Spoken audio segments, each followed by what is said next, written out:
Hi,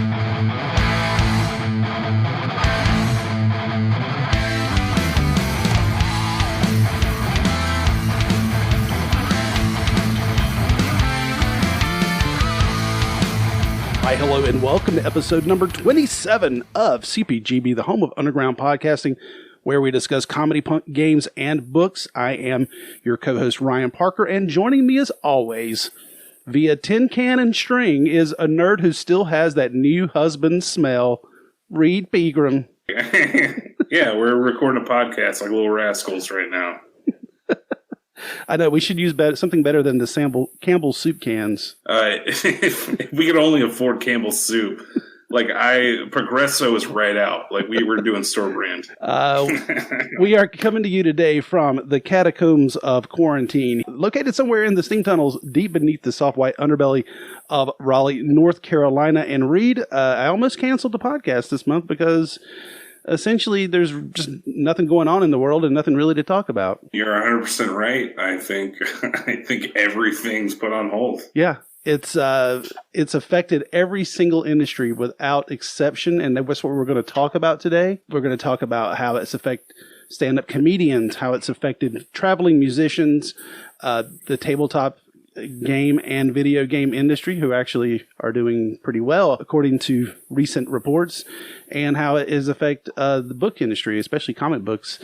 But first, man, I got to offer congratulations to you, I guess. You are fresh off honeymoon, right? I mean, tell me a little bit about where you guys went. I am. Yeah, tell me about where you guys went, and more importantly, did you get to do stage time? I did actually get some stage time because I'm a great husband, honestly, Ryan. That's why I did at least 2 open mics on my honeymoon. But yeah, no, it's like, speaking of this pandemic, we were getting, after we got married on our honeymoon, we were like, why is this a honeymoon? Why is it like the easiest week of your life? Like, it should be something difficult that tries the bonds, you know, but like some sort of some sort of running the gauntlet, kind of something stressful, something unprecedented. And then we came back and this whole pandemic happened. So I think that's kind of my bad. I'd like to apologize for that. Everything was fine till Reid got married. He began fulfilling the prophecy, because behold, as he opened the 7th seal, right? And the comedian married the special effects artist, and there were locusts and skittles raining from heaven. By getting married, I broke the will of God. So he's going to fuck with all of us. Yeah, no, we got married in Sugar Grove on February 24th. God, it does feel so long ago now. And yeah, dude, honestly, it was like a real punk rock wedding. Like, we threw up an archway on a beach that my mom and Jenna made like the morning of. Threw out like 4 chairs and then like did it real quick and like got the fuck out of there. You know, it was like real DIY. What beach were you at? It's kind of like north of North Myrtle. Oh, okay. So, like, I don't know. I didn't have like a gross Myrtle Beach wedding. Where all of the bridesmaids had to wear airbrush T-shirts. I wish. No, I don't wish. Why would I wish that, Ryan? What the fuck am I saying? It was catered by Hooters. It's catered by Hooters. Vanna White was there. She's from North Myrtle Beach. Oh, wow. That's some deep North Myrtle Beach's favorite. Yeah, I don't know why I even said that. Yeah, we just did it real quick. I wrote my vows on my way there the day before, because that's just how I work. Yeah, I've heard the material. It's written in the car on the way to the show, isn't it? No, exactly. Yeah, I just put on Mr. Bungle and just was like, why do I love this person? Yeah, I worked 2 Star Wars references into it. It was a good time. We had I love yous and I knows, and then also I was like partners eternal. Like, sorry, I haven't done this in a while. And luminous beings forever, and I was like, bam, 2 Star Wars references. But spent the first 2 nights at the beach in kind of like a nice resort hotel kind of vibe. Just didn't do anything for 2 days. And then we went down to Charleston for a day, which is kind of cool. Honestly, I wasn't the biggest fan. I feel like unless you see Bill Murray, Charleston's like a little overrated. Had a cool dive bar, though. They had those, have you seen where they have, it's like PBR coffees? Pabst Blue Ribbon beer coffee? Is that like a flavor of coffee, or no? It's like a Pabst Blue Ribbon like item. Like it's like they have like a coffee beer. I don't know. I've never seen it until I went to Charleston, and it's too cheap. Like our local brewery our Full Steam makes coffee for closers, which is like a porter, right? So this was like a dark PBR? It's like made by PBR. Oh man, I'll send you a link later. I'm sorry. I thought you might have seen it or something. No, I've never heard of this before. This is all new to me. It was wild. And probably not really that important in the grand scheme of my honeymoon. But then we went to... Well, if it led to arrests, I want to know about it. It led to me, like... I had a real weird encounter later that night. Because Jenna went to bed kind of early. I'd smoking a cigarette. And, like, this guy was, like, beating on the door of the room of the hotel next to us. And, like, asked to, like, use my phone. And, like... Because he needed to call 911. Because it's, like... whoever was in the room wouldn't let him have his phone back, and it was like apparently his wife was some dude, and like the cop showed up, and I just like continued drinking from my hotel window just to like make sure he was okay. I didn't know. Wait a second. For like entertainment, but like sorry. That is entertainment in North Myrtle Beach. I mean, why would you go to yeah. Oh, this is Charleston. Oh, this was Charleston. Okay, sorry. This is in Charleston. Oh, then that is definitely 4-star entertainment in Charleston too. Because I mean, he was an African American gentleman, and then like it was just like a swad of like white cops showed up, and I was just like, I need to go inside to make sure. Yeah, I just need to make sure this I'm a witness at least to this or something like. Oh, so you had your camera ready, like south. Yeah, but also I had like a full bottle of just like vodka and like orange seltzer also ready, like time.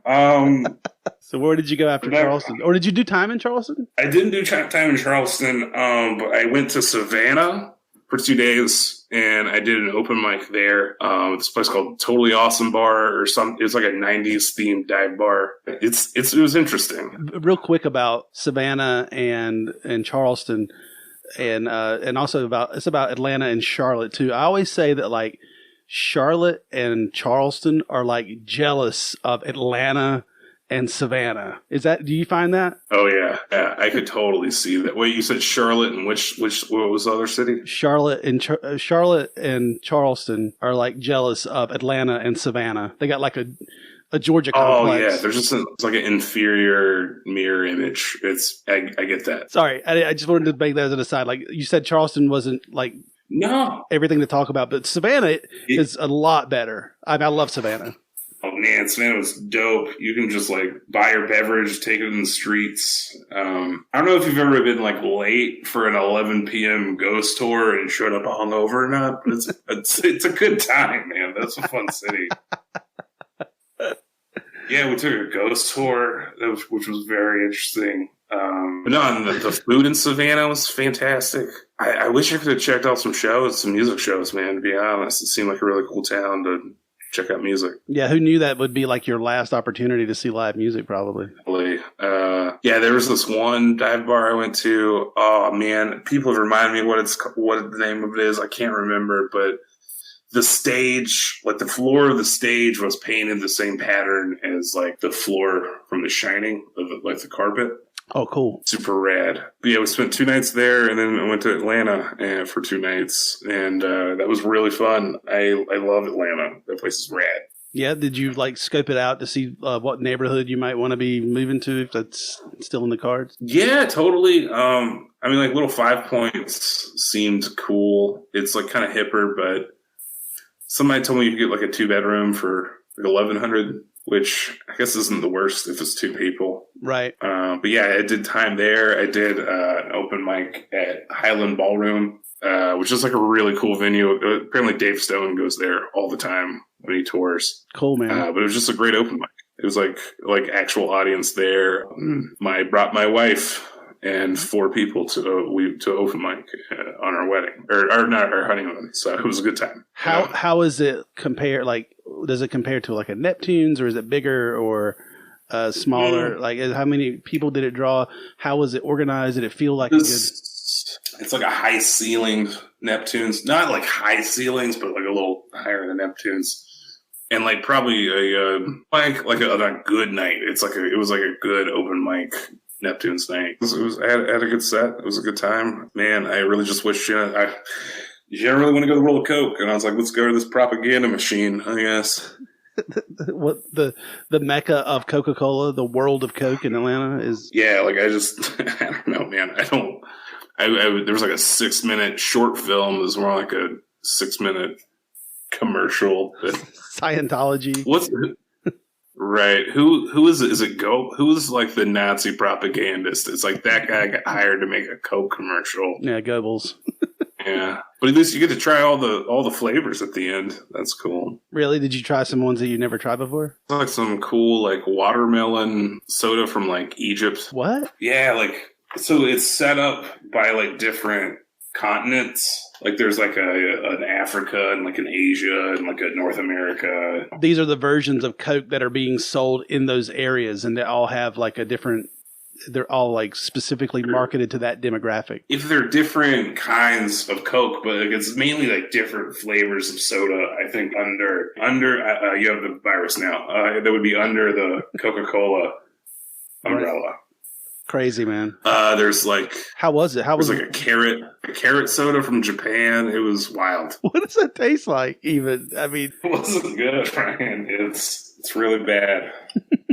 That's enough about my honeymoon. That was pretty much it. You had shows though, like the day you got back from your honeymoon, though, right? So you went up to Asheville. It was like I think we got back late Monday, and then I went up to Asheville on Tuesday. Jack Pearson's show. All right, with Dusty. Oh, awesome! What, a good night for a Tuesday night. It was a fun time. I still felt like a little rusty, even though I had like 2 spots, in a week. But it was a good time. We each did like 15, and Dusty's first time in Asheville, so I love taking Dusty somewhere where he's just like, wow,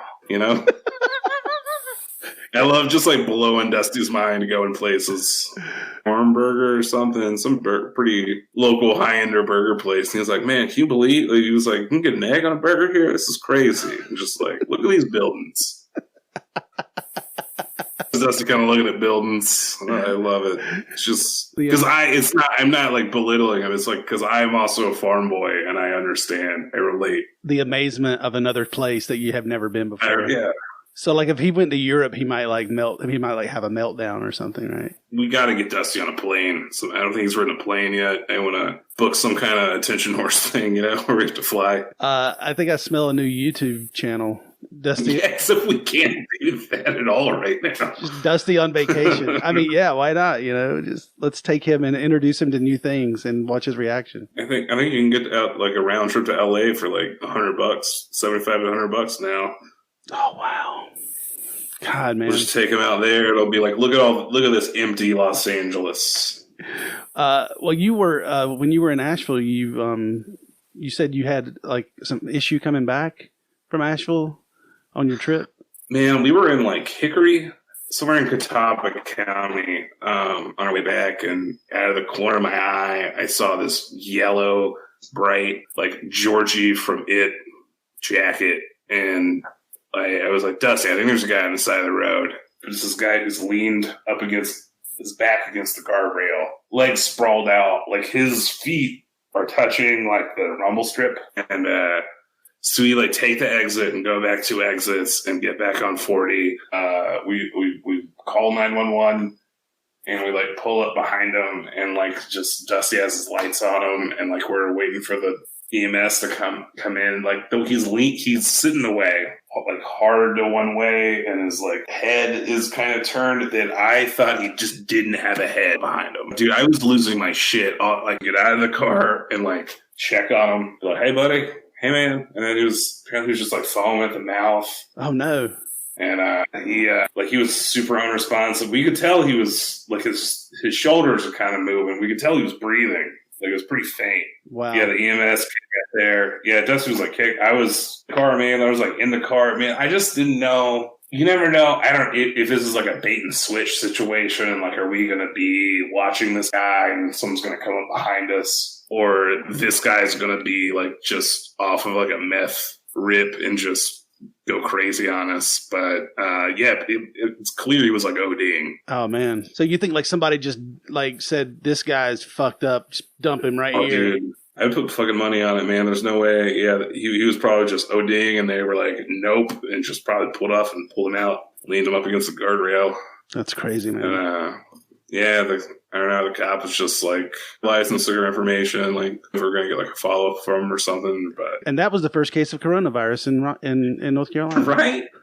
Yeah, dude, I think about that guy like almost every day. I'm just like, wonder what he's doing now. That what is he doing now? Profoundly affected you somehow, man. Like how could it not have, right? Oh, the next couple, I was kind of bummed for like the next day or two, like just kind of depression kind of set in. I don't know. You never really know how you're gonna react to something until you're in that situation. You know what I mean? You would do something as much as you want, but I don't think you really know until like you're there. And I don't know. It affected me totally. Oh, it's crazy, man. Speaking of people being affected, man, like thinking about coronavirus and how every industry is without exception. And we were reading, you and I were reading the same article about Roy Wood Jr., and he was in Mississippi on September 12th, 2001, the day after 9/11. And he said this felt like, this black swan event, except that affected more or less the audience side of it. And now there is no audience. There's nobody to tell the joke to anymore. You can't leave the house. Should I leave the house? Yeah, at least you could perform. I think about how much I took him for granted now. Like, what a shitty mic, what a shitty set, but yeah, do it. At least you had 3 people there, even if you didn't have that many, right? And it's not like people are losing like 1 gig and being like, oh, well, fuck it sucks to lose the weekend. I mean, think about people who like are, road dogs, and that's all they do.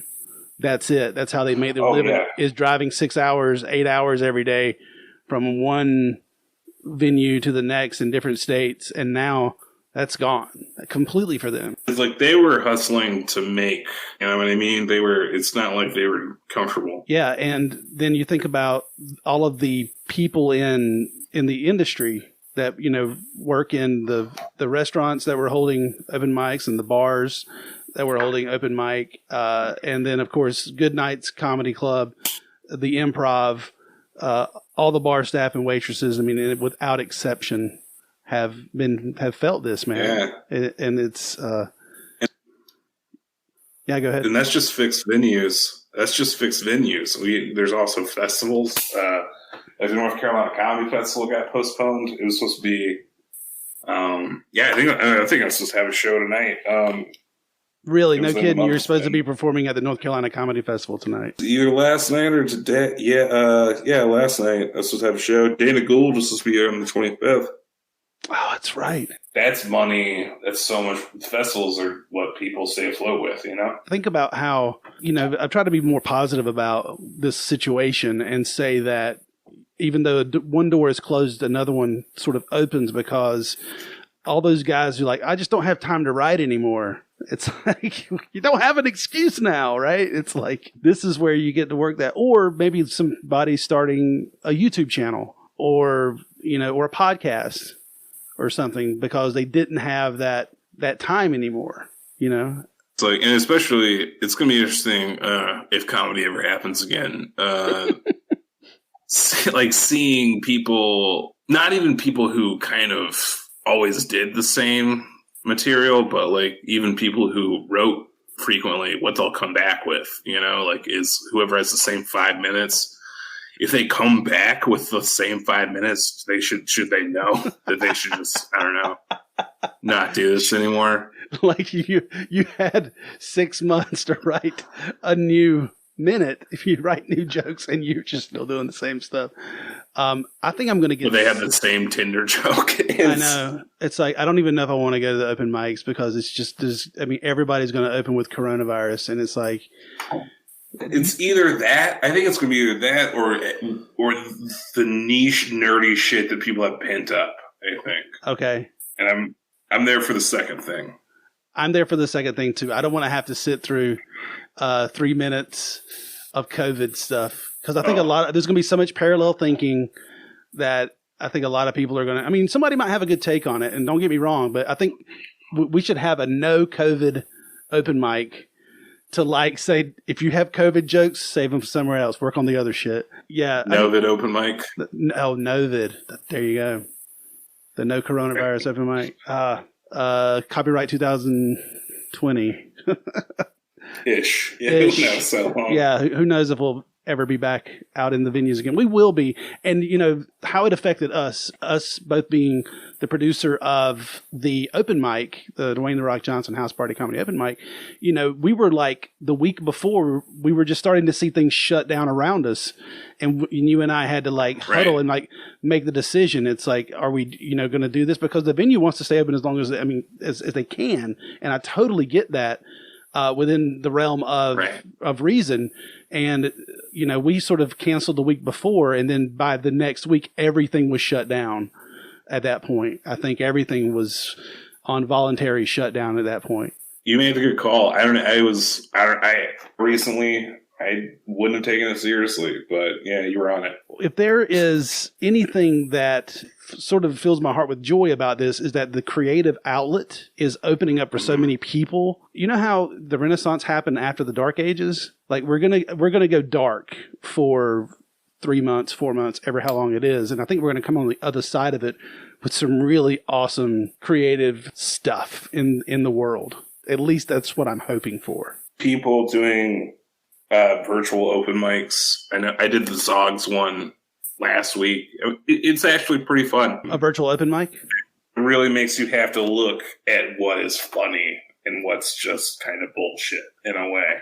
Because you don't have an audience for it to play off of, right? I think it kind of super focuses your sense and sensibility, kind of.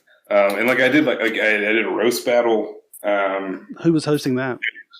Jacob Rice and Larry Miller set it up, and I think they might have came across some technical issues in it, but like innovation is the whatever of necessity. You know words better. I don't know.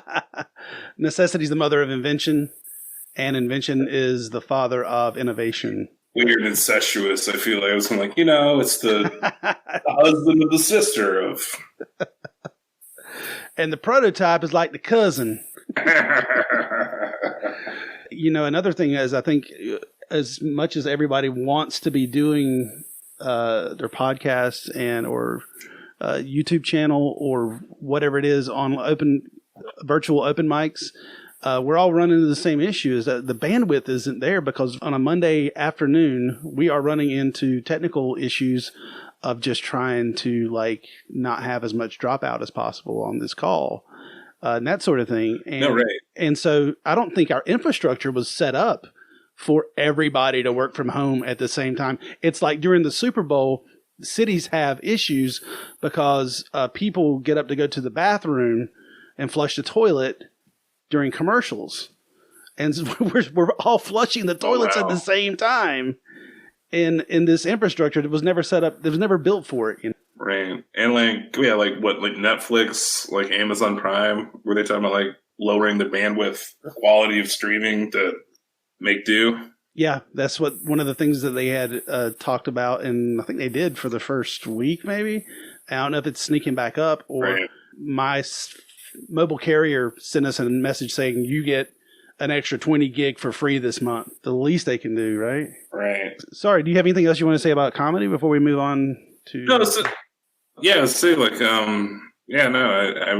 me personally, I've been trying to write a web comics, I guess, as a deal. Like I get the same being on stage in a virtual open mic. So sorry, you cut out. So you get the same feeling, creative itch. You get to scratch that itch, right? Yeah. So I don't know. I'm just in comic book, web comic form. I guess that works for me.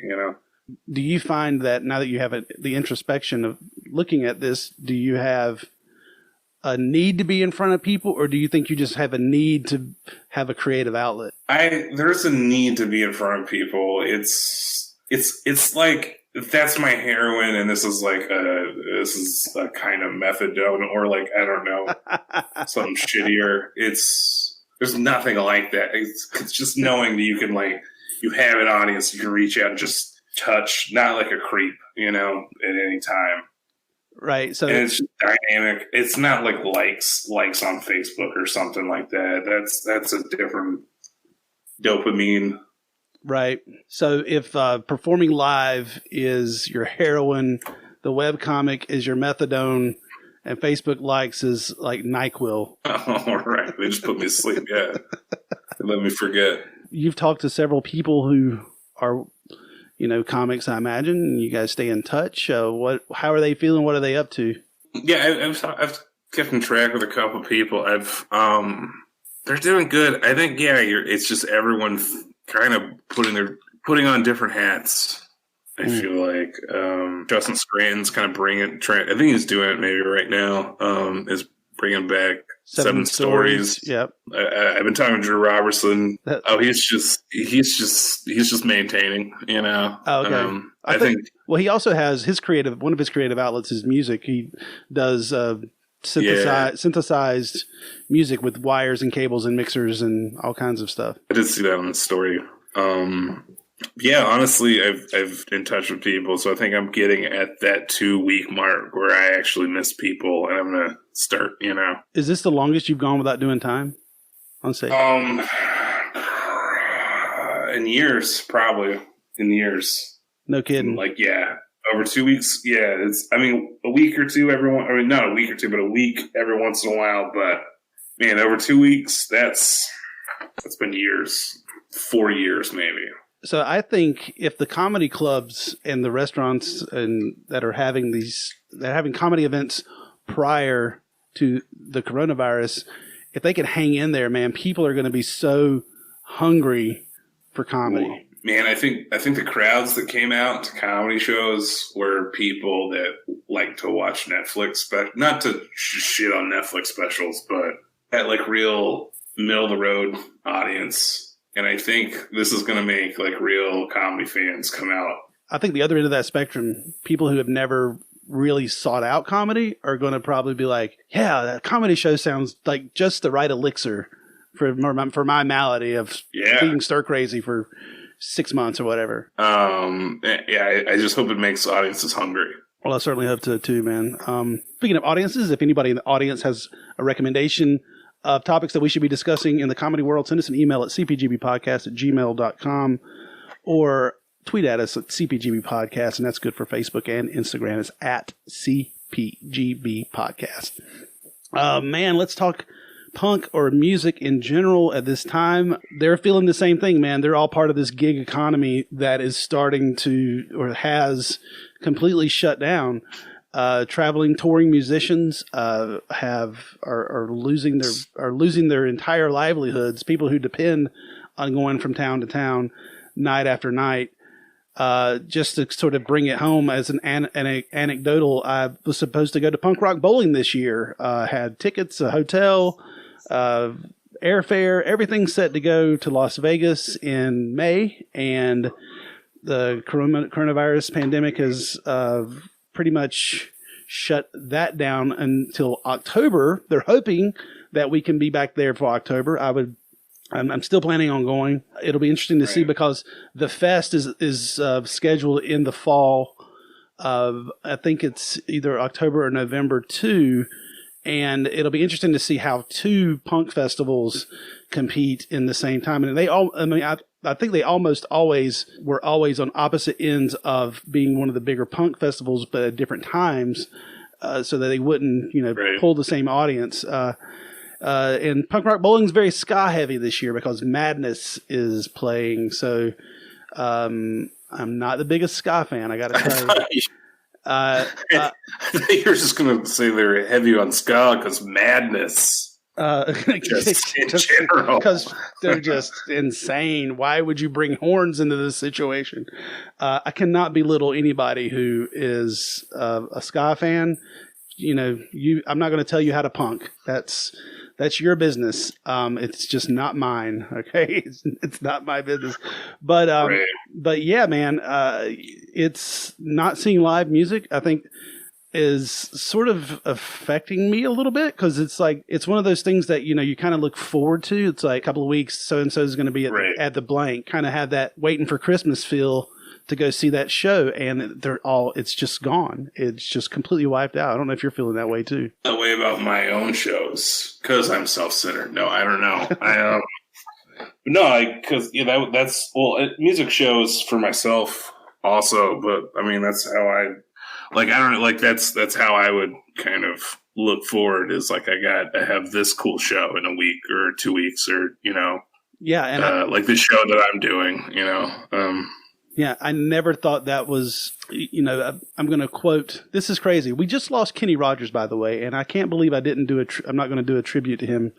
We can just riff that at the end, dude. I could Google it and find it in a heartbeat and edit it in later. But Kenny Rogers once said, at the end of one of his concerts on television, they were like, "Ladies and gentlemen, it's Mr. Kenny Rogers. Thank you so much for being here, Kenny." And he turns to the camera. He goes, "Everybody just needs something to do, someone to love, and something to look forward to." And I was like, "What? That's awesome!" And so chicken and life. It's something to do, somebody to love, and something to look forward to. And I never realized how looking forward to music fulfilled that role for me. And actually, all of the downtown music venues got together: King's, Lincoln Theater, Wicked Witch, Slim's, the Poorhouse.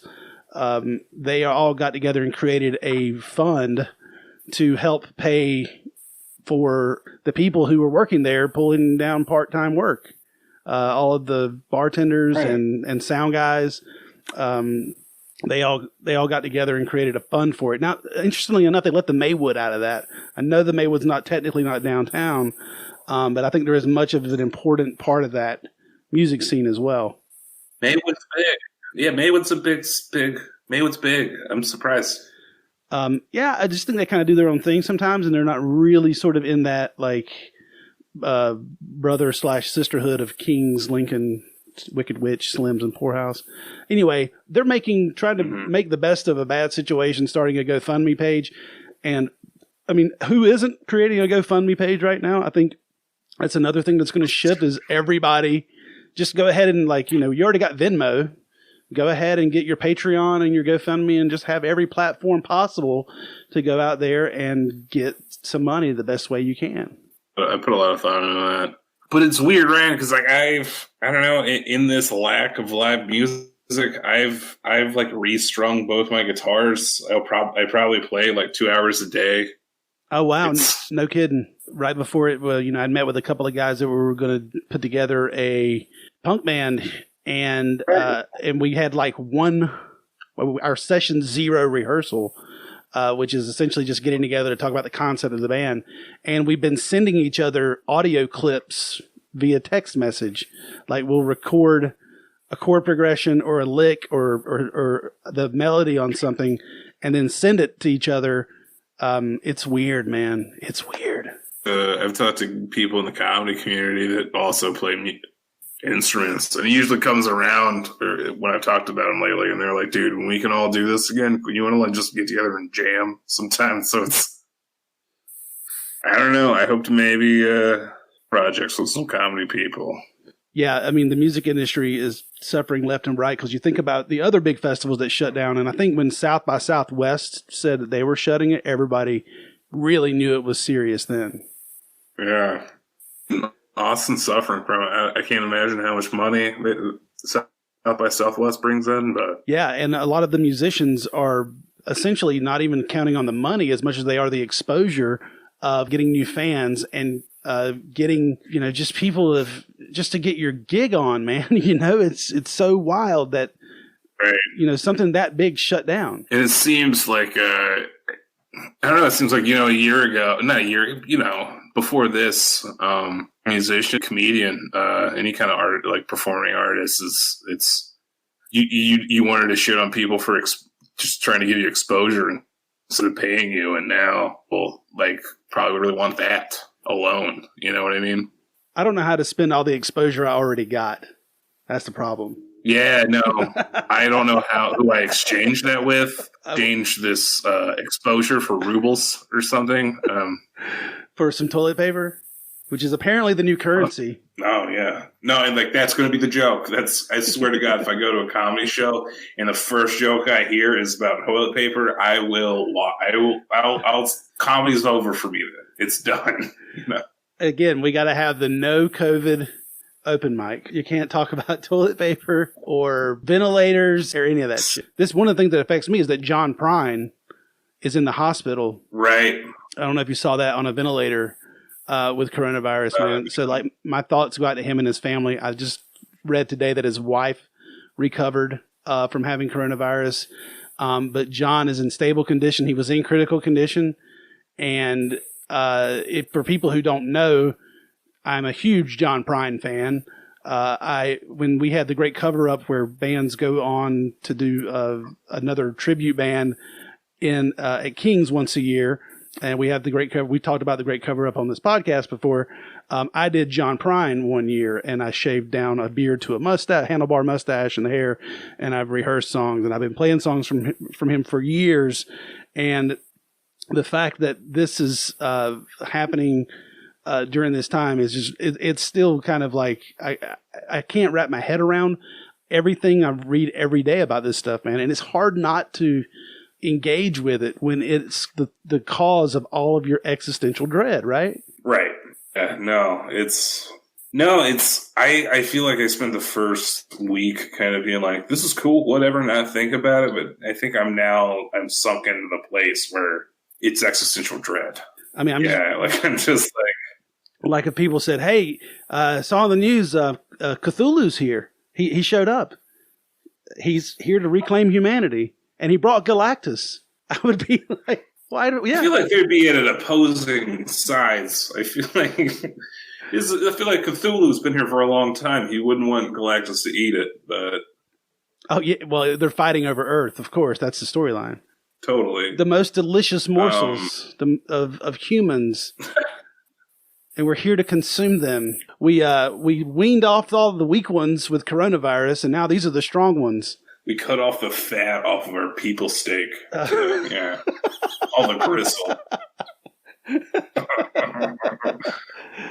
And that's the thing is we don't have our entertainment to distract us. If you could stream TV shows, but like our external entertainment, you know what I mean? Right, our live entertainment is what you're talking about. And God damn it, Ryan, I bought a season pass to the Alamo the day before it closed. I swear to fucking God, dude. I got so mad. I was so mad. I'm like, I'm just going to go to movies and sit 6 feet apart from people. Then I was like, fuck. Not happening. On the Hood in theaters, but not anymore. Thanks, coronavirus.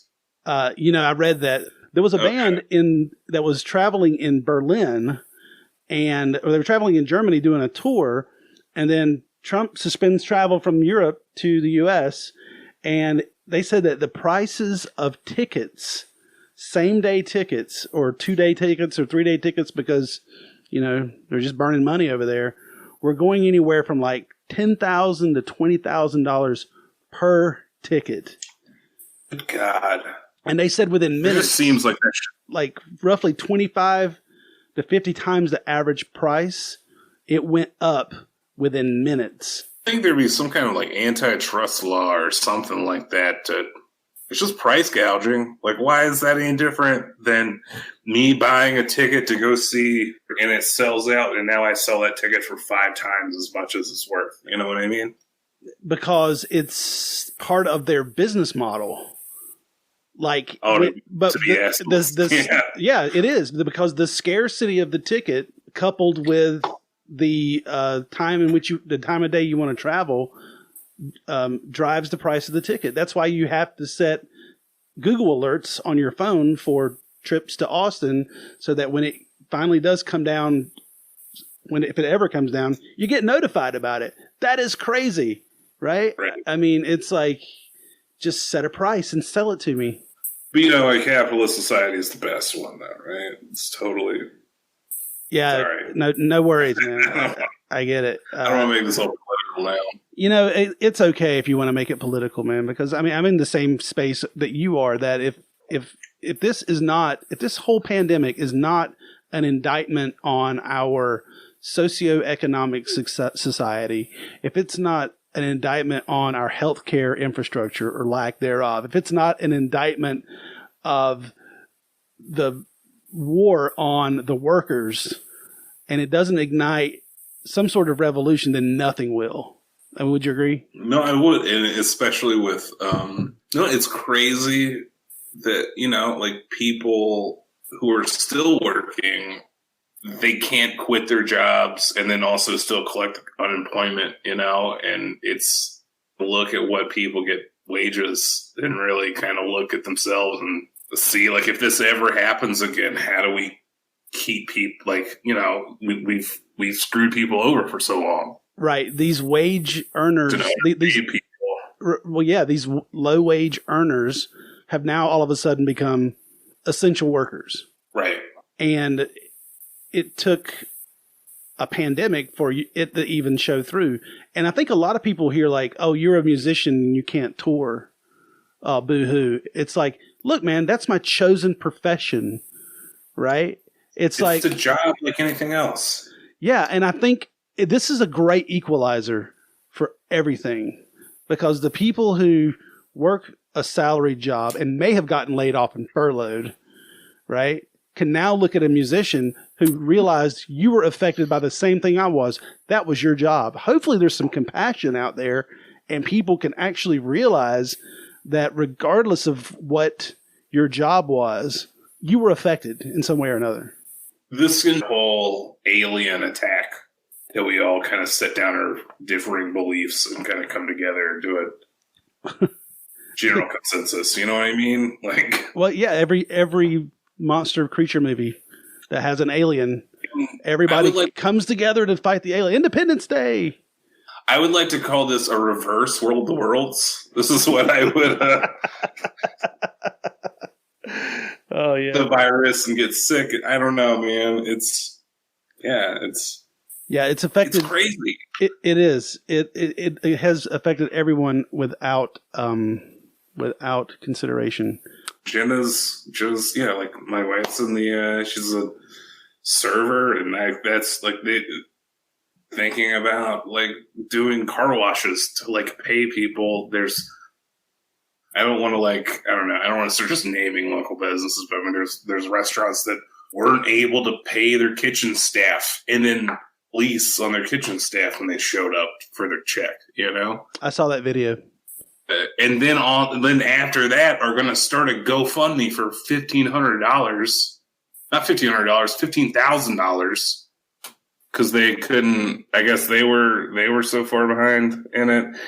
They aren't a great business. They're not my favorites. I know who you're talking about, and I agree with you. But one of the things that happened early on is Ashley Christensen, who is a James Beard Award winner in North Carolina for her restaurants and lives in Raleigh and chooses to make Raleigh her home, shut all of her restaurants, of which she has many in the city of Raleigh, at least 6 that I can think of, and the Fox Liquor Bar. She didn't keep people working for takeout. She just like, they're shut. I'm not putting those people at risk. And she probably couldn't afford to bleed the money. I mean, I quit my job, to be honest. It's a really weird time. Oh, yeah, you were working out your 2 weeks' notice, right? Well, I had a week and a half notice. And you know what? Fuck them. They really gave me a hard time for not being able to work a full 2 weeks. And I didn't even work like the last 5 days. Oh, that's was supposed to. Right, because you were under quarantine, right? Yeah, just slow, go back. It's like, they sent me home, and then it went down. You know what I mean? I'm not going to say the name of your former workplace, but it's a kids museum. And I can't believe it wasn't one of the first places to shut down. Because it's like worried. It's an interactive kid museum. That means that they touch things. And anyway, man. Well, This is during a time when they were like not considered like recommending 100 people, like on a slow, like a dead Saturday, it's like 300, 400 wow. people come through there. So I almost just wanted to like just not go on those last days. Fucking giving me my last check yet. You know what? No, fuck bean sprouts. They're terrible. On my first day, they're like, hey, don't wear like our apparel in terrible social media situations. No, well, I'll make a podcast and tell you to go fuck yourself. You heard it here, folks. We were talking about punk, and that's about the most punk thing I've heard on this podcast today, actually. You know, man, one of the things I've like gotten into as well is, as far as music goes, is just reconnecting with vinyl, analog. You know what I mean? Like, nice. Do some deep listening. You just put on a record and like say, this record was intended for you to sit and listen to this side, and then flip it, and then listen to this side, and just sort of, without distraction, without a phone, without a laptop, just listen. It's pretty meditative, and I highly recommend it for anybody out there.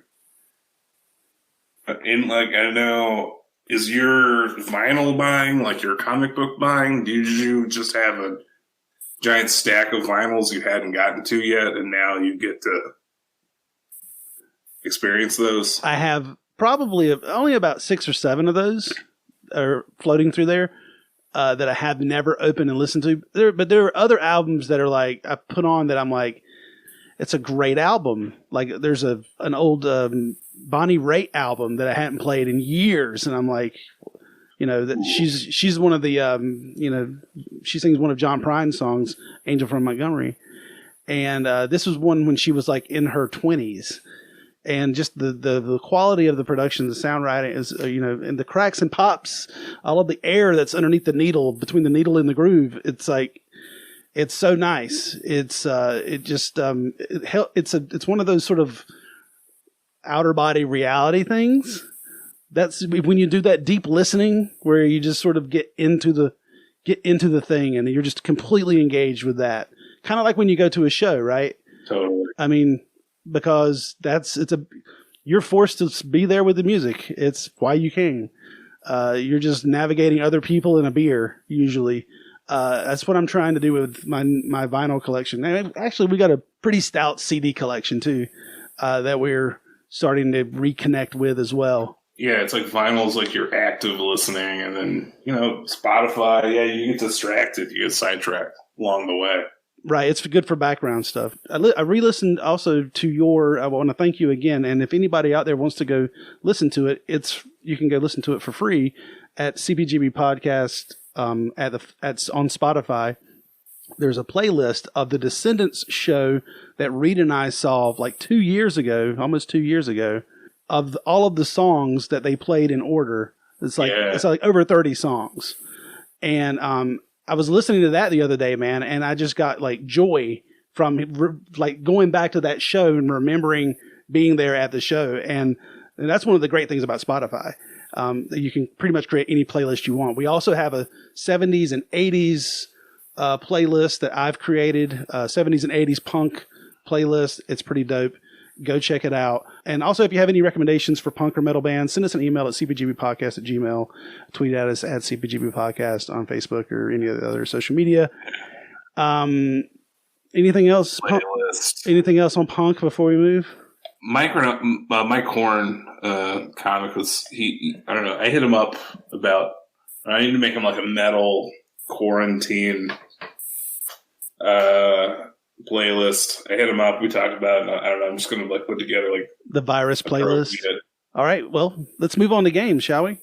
Games have been riding very high lately with everyone's self-isolation due to the COVID-19 issue. And David Price, who we had on last month, is the manager of Game Theory, and he manages the Game Theory tabletop gaming store.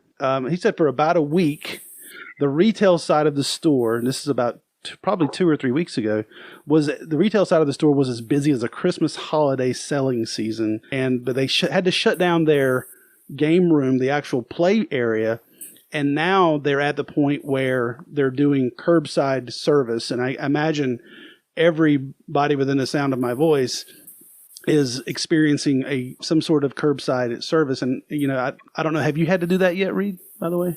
Oh, get like a curbside service or something? No. Mainly just takeout situation once. Not really, though. So I did that with... They're doing that for... I think comic book stores are doing it, but Game Theory did that? Game Theory does it where you call into the store and you ask for the game and you give them your credit card number. They run it, and then when you get outside the store, you call them, and then they put the thing in a plastic tub, sealed plastic Rubbermaid tote, push it outside, and you show your ID, and then they push the thing outside. Super convenient. If you absolutely got to have a game. But I don't know how they're faring now. I know that things have been crazy with them, as it has with anybody who's been trying to keep a store running at this time. But you were telling me that like Twitch was doing really well. I've seen a lot of people. Yeah, I've seen those comedians have kind of gone to Twitch. Even I think Justin Scranton was playing like Sims 4. And that's a nice opportunity, because I had mentioned to you, man, I would watch you play Red Dead Redemption. Oh man, I think I would enjoy playing like a Batman Arkham game along with people, or people watching that. I think that'd be fun. Well, I think that we should really think about doing this, by the way, because we could do it through the podcast. Would be great. That's how we should do it. That'd be cool. I would love help on it, because me and Dusty tried to play Super Nintendo across Zoom, Instagram Live, Facebook Live, just to try it, and I would love to do something like that. All right, we got a new project then. We'll work on that. By the way, I meant to mention my friends that I've been playing D&D with for the last 3 years. Some of them, and the other guys I started playing with in the 80s. We've taken our game, started a new game on Roll20. And for those of you who aren't very familiar with Roll20, it's a browser-based set of tools that allow users to create and play tabletop role-playing games. And it's organized into individual game sessions where users can create games as a dungeon master or join games as a player. And the game sessions revolve around various functions and things you can do. There's like shared maps. There's automated dice rolling for 20-sided dice. There's a way to track your hit points. There's sound effects. There's all these things that make it really immersive, man. And it's like that's awesome. Yeah. Sound effects is pretty cool. And we're actually using Discord. It's what we use as our voice server for the game as well. And it's just, amazing to sort of like do this. And people have been doing, I played on Roll20 before, but just in case you haven't, it's a great experience. And it's really the 21st century version of role-playing games. I don't think Gary Gygax had this in his vision when he wrote Dungeons and Dragons. But yeah, man, we're all trying to adjust and like connect with each other the best we can, Yeah. Do you think, I don't know, if somehow Gary Gygax could know that this is how the problem that was presented and the way that people used his idea to kind of circumvent it, I think he'd be pretty down for it. Well, think about every role-playing video game you've ever played. Like it has like a health bar and abilities and equipment, right? All that stuff was Gary Gygax. All that is in D&D in the 70s before video games. Yeah, totally. Well, like I played like early Fallout games. That's totally just video D. I feel like chance rolling shit like that, Yeah. It just moves at a very slow pace when it's a role playing game on a tabletop as opposed to one on video. But this article that you had sent me, man, says that Twitch for video games is experiencing a 3.3% jump in the number of new channels this month, and it's the second biggest monthly increase since January of last year. Lots of other new people coming on that are creating ways to, because people can monetize their channel. And I don't think a lot of people realize that. And I know like people who are hardcore gamers are like, noob, people have been doing this for years, but I don't think there's a lot, I think some of our listeners probably don't realize that people are monetizing other people watching play video games. I mean, it's like the rise of esports or any of that stuff. 32.5 million kids in America, millions of kids are at home right now, forced to stay home from school. So where do you think they end up? Right. Like, could you use that to your advantage of which games would ever become educational, if school cannot, start making learning more like video games? Something like that. Through Twitch, something like that, you know what I mean? Yeah, to try to put some sort of educational spin on the amount of time that they're going to be spending on Twitch, watching and YouTube and all those outlets. It would be great if designers and coders could team up with teachers to make learning this more interactive environment for them. Man, now you know that I'm like a lame old guy. So it's like, is there any way you can make video games educational? My bad. I feel like I betrayed myself. As opposed to all shooty, pew, pew. Doom. Can you make Doom educational for my kid? There's math. Oh, man. Well, if you want to do a Twitch project, me and Jen have been playing Resident Evil 5. How was that? It's great. It's stressful, though. I feel like it really just strengthens our marriage. See, this should have been the test the week that you were traveling was to sit down and play. Like, I'm out of ammo. Give me shotgun shells now. I don't know how. Where's the button? Which one do I press? And for some reason, so apparently you get money in the game and it's buying like upgrades and ammo and stuff, but they won't. I don't know if it's because she's player 2 or because she's a woman or something, but they just won't let her buy stuff. So I have to, I accrue all of the money. You want an assault rifle? I guess I'll buy you an assault rifle. Wait a minute. The game knows her gender and won't allow her to do something? What is that? It seems like it. It seems like the cop Resident Evil 5 I got. It's pretty misogynist. I don't know.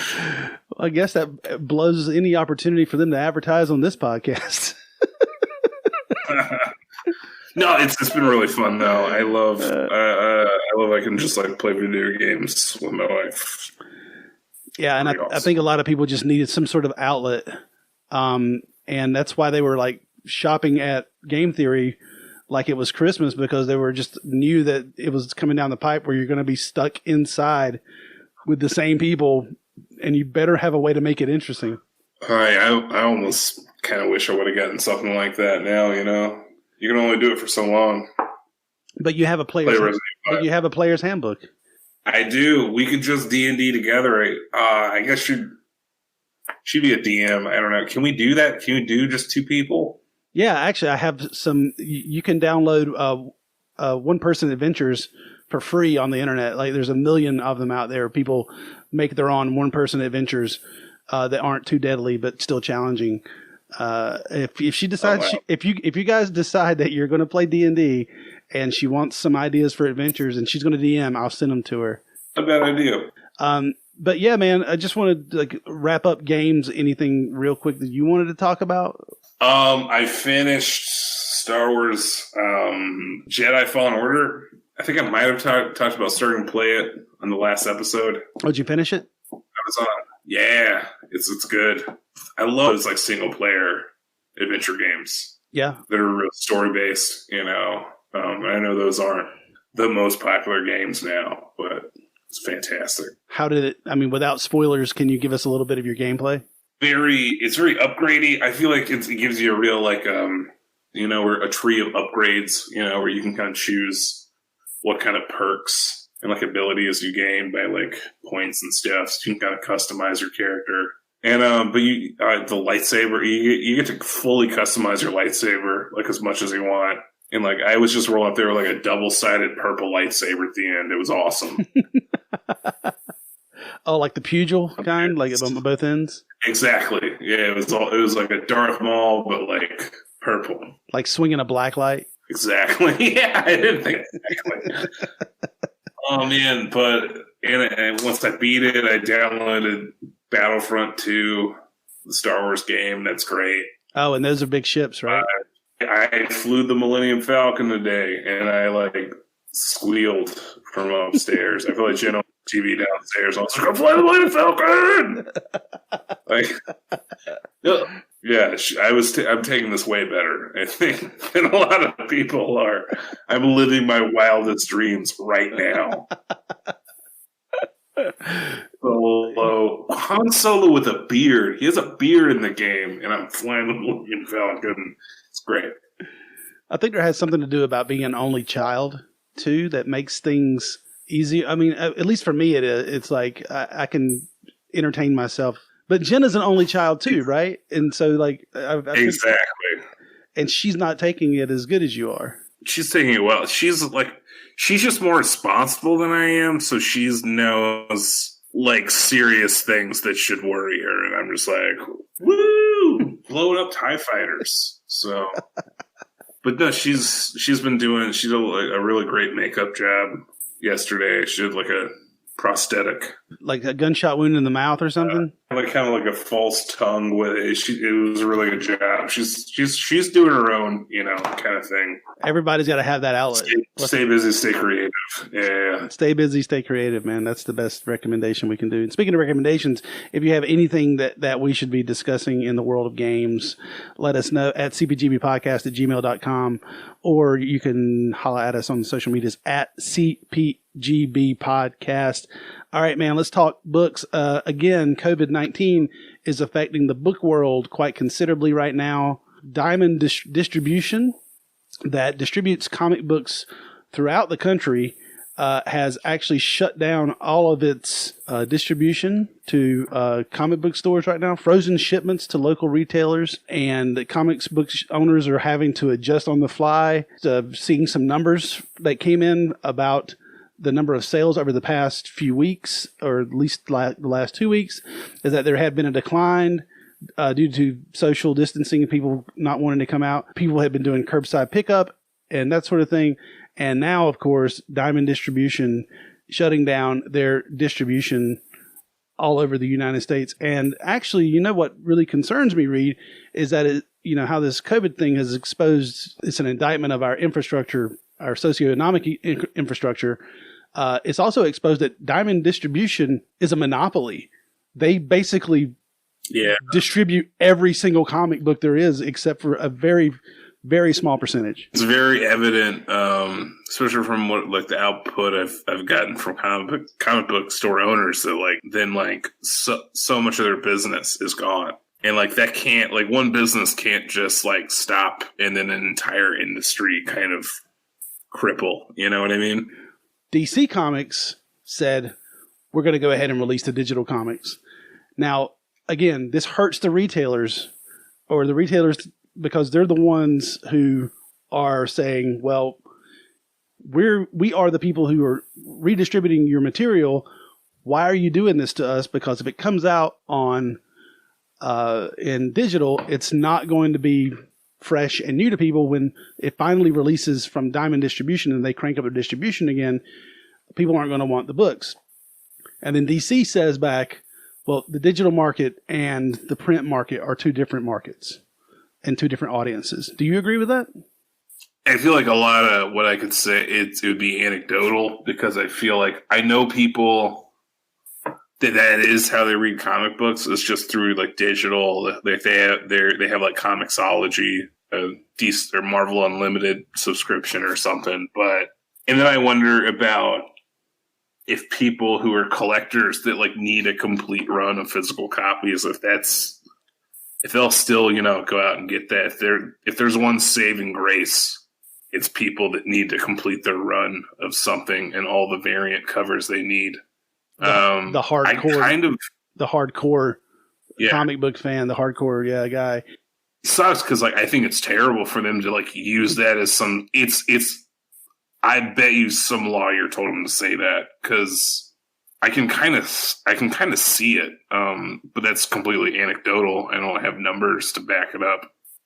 Again, it becomes about a supply and demand thing, and it's essentially you've shut down that industry, but everything is shut down. I don't know why the stock market is still trading right now. It seems ridiculous for people to be trading in industries that aren't making any profits. It's insane. They're betting long on the ones that are going to be big coming back and the ones that are making masks and ventilators. But now you look at but that makes bad choices for people like DC, because now they're like, well, you know what? We've gone all in on DC Plus. So you know what they're really counting on, Reid, is they're hoping people will cancel they're not hoping that people will cancel their pull lists, but they're hoping people will sign up for DC Plus because they can at least go read it. Yeah. However, are those people going to continue to make the trip to the comic book store is the question. No.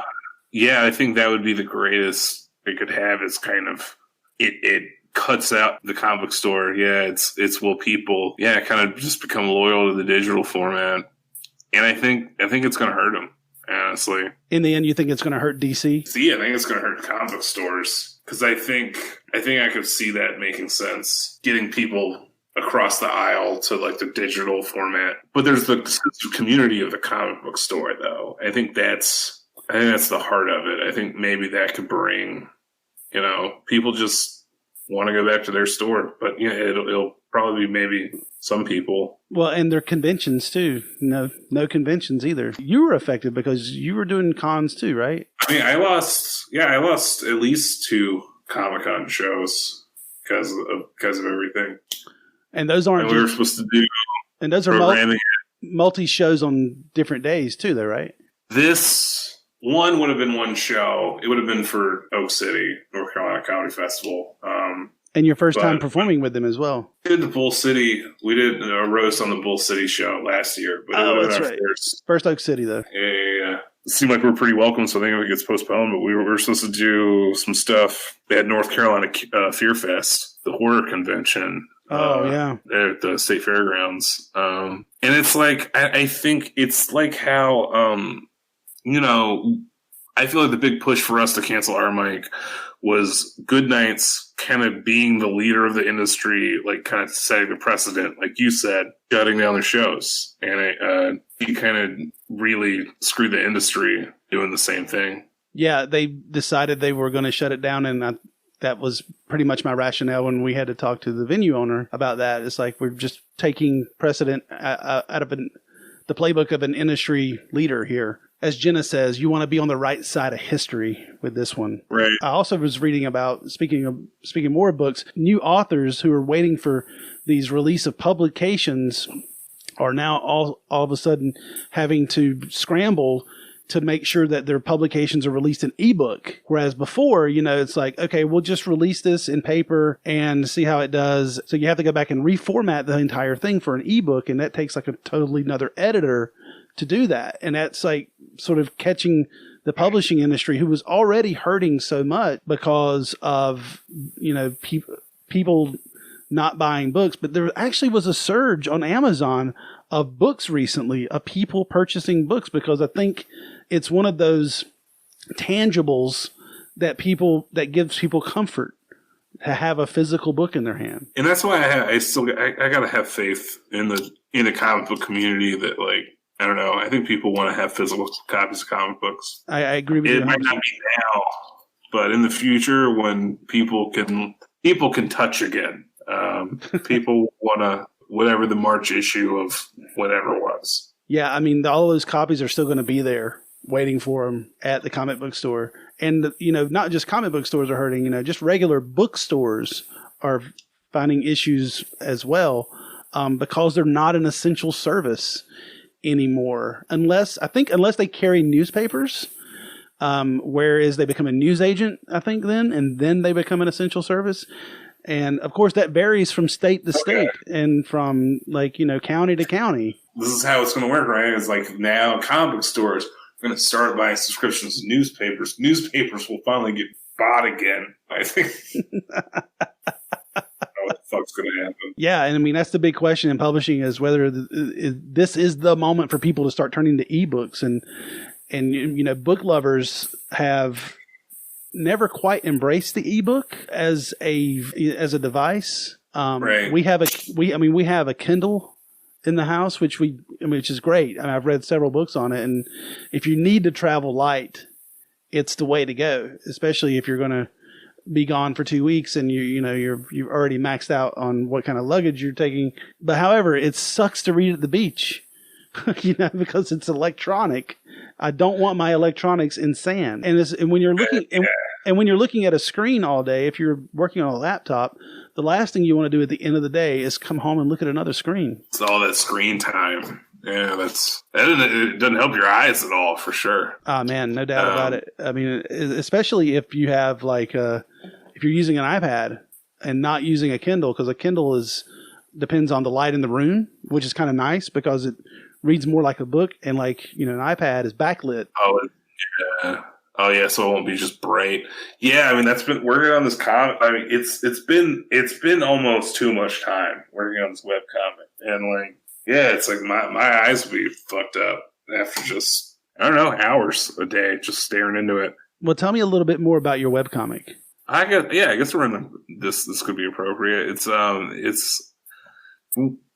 my pitch now of it. It's kind of a sitcom, kind of like odd couple-y pairing of Dr. Doom and Darth Vader, as roommates. I love it. I don't know. I thought about it's like, I was it was weird how much I thought about continuity of it. It was like, when would this be in Darth Vader's life? But I was like, I don't know, fuck it. Just he's still alive, but I don't know. It's like, Doom probably loses Latveria somehow, and he has to now move in with Darth Vader, and he's a real piece of shit. Who's a real piece of shit? Vader's which one's a real piece of shit? Doom or Vader? He's kind of like the messy, Vader I feel like is very formal and likes to keep his stuff organized, and Doom's just like, whatever, bro.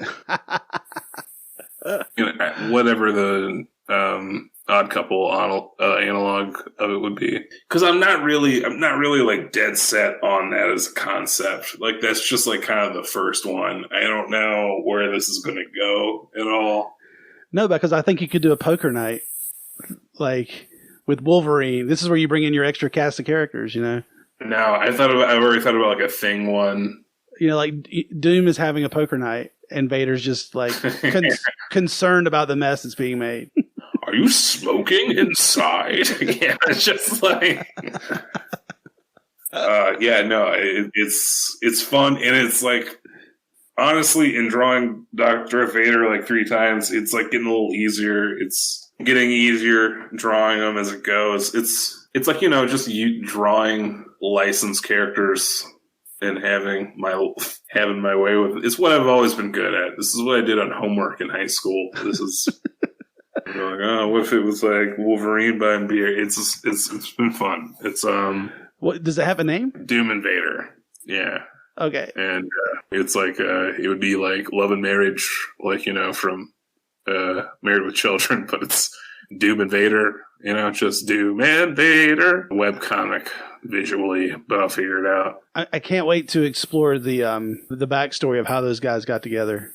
Yeah, no, I think I really need to kind of build on it and kind of give way to it not each time, but drop little hints to Doom losing Castle Doom. Sorry, man. I was going to say I'm looking forward to seeing whatever it is that you churn out from your corner of the steam tunnels. And I just remind anybody out there, if you're reading books and you are in love with them and you want to share it with us, please give us an email at cpgbpodcast@gmail.com, or you can holler at us on Twitter or Facebook at CPGB Podcast. Yeah. At this point, Reid, I would usually ask where you're going to be in the month of April, but I think you're going to be right where I'm going to be, right? Probably gotten long. Can I give you a recommendation on books? Oh yeah, sure, man. Yeah, before we jump away, give me a recommendation. I read this. I think it's an IDW series, or it's Godzilla in Hell, and it's Dante's Inferno kind of, but with Godzilla, and it's great. Oh yeah, IDW's run of Godzilla is fucking phenomenal. I'm actually cataloging my inventory of comic books right now, and I have 3 or 4 different storylines of that Godzilla IDW run, and the art is amazing. And if you read the story and you said the stories are amazing, I'm excited. The whole first book's no dialogue or no words even. It's all just visual. It's great. Awesome, man. So yeah, again, this was the part of the podcast where I typically say, and where are your shows in the month of April, man? But you're not going to be anywhere. Just, I don't know, if you follow me on all the social medias, I'm usually just Reid Pegram, my name, across all platforms. I'm going to try and figure out some kind of live stream kind of format. Just keep an eye out. I'll be out there. I'll be on your rooftops. I don't know where the fuck I'm going to be. I want to see Red Dead with Reid. Reid Dead Redemption? Reid Dead Redemption. I think that. We're going to be staying at home. That sounds fun. I'm going to be appearing here at home. You should be appearing at home. Everybody should be appearing at home for the next month. So stay at home and be safe. And our show is produced by me, Ryan Parker. And our opening theme is by Mega Colossus. And you can reach us at cpgbpodcast@gmail.com or at CPGB Podcast is our handle on social media. You have anything else, Reid? Man, it was just great getting married and finally losing my virginity. It was a good time. You highly recommend it? All right. No, it's good talking to you, man. We'll see you guys later, hopefully. All right. One day we will see you guys at the shows.